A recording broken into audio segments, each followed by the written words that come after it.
K&F Concept 60, let's see what we get in the box.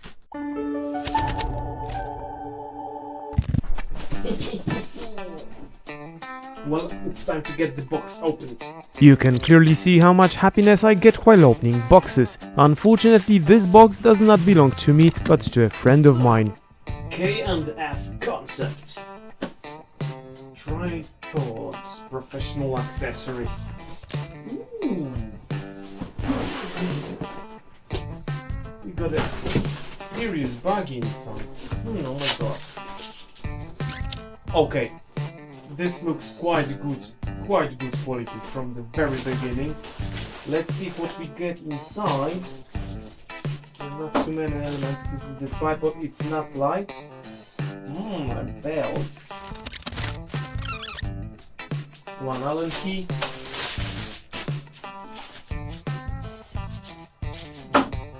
I manually checked the basic functionality of the device and tactically planned follow-up tests. Yeah, I am impressed with the device.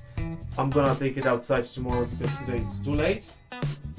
Let's see outside what it can do. I'm getting one of them. Cut! The next morning I went to my backyard to check out this K&F Concept tripod in rough environment. The most important thing is that this very tripod has 3 fully operational legs with locks for both angle and length, made from good quality materials.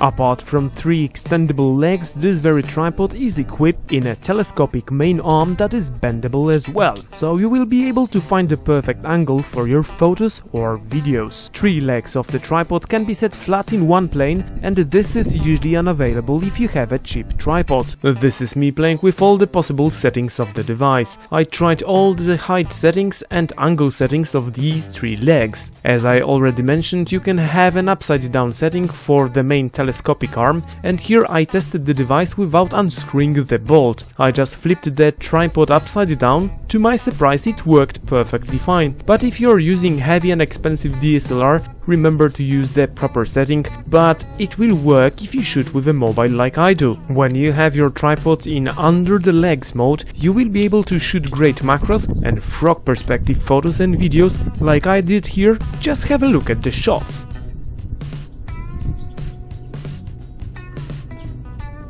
One of the legs can be detached and combined with the head to shoot hyperlapses, or you can simply use as a one-leg tripod. One-leg tripod? Anyways, let's carry on.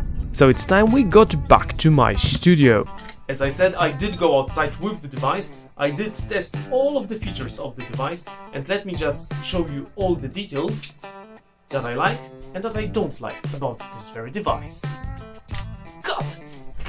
As I already mentioned, the device is made from good quality materials. It is heavy, but the main body of the device is probably made from steel. The details are made from aluminium, good quality rubber and probably ABS plastic, so no problems here. I do like the monopod option, where you can use only one leg when you're on a challenging hike. Lighter and easier option for having something under your camera. The angle locking system is high quality and fully good, but it locks legs against gravity only in one direction. I would be happier if I had a similar lock that can lock the legs in both directions. Leg extension rings work without any problems and lock telescopic legs pretty well. In my personal life, I am not a fan of this very solution. I'm a fan of arm locks, not twist locks like here, but I like them anyways. The main telescopic arm is locked by large cylindrical twist lock covered in rubber. It has another rubber ring that one has to unlock if you want to go into upside down mode. The bottom lock can work as a brick hook if it's windy and if you want to hold your tripod in place in challenging conditions. Swivel arm is a great addition to any tripod, especially if you want to shoot some macros or review desk shots.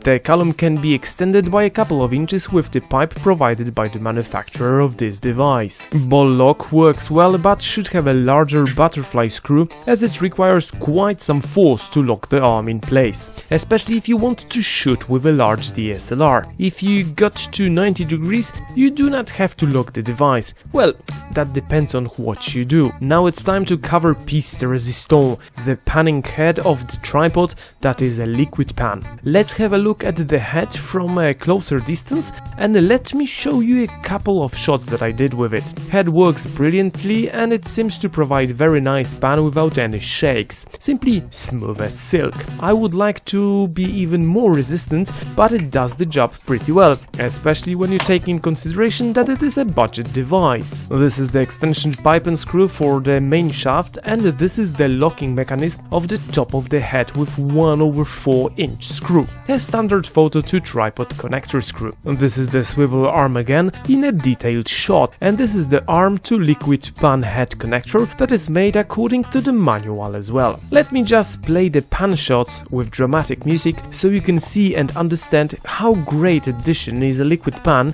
for your personal tripod.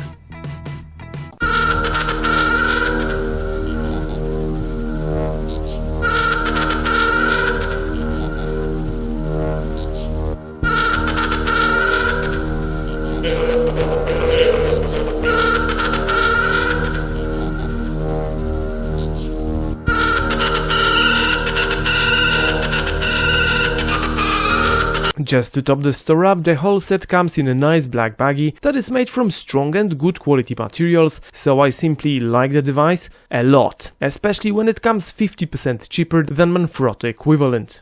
Well, that's it for today. I do like the device, but remember about watching some other of my videos. One here, one here, one here, and remember about subscribing by clicking my face here. And you can leave me a like as well. Bye bye!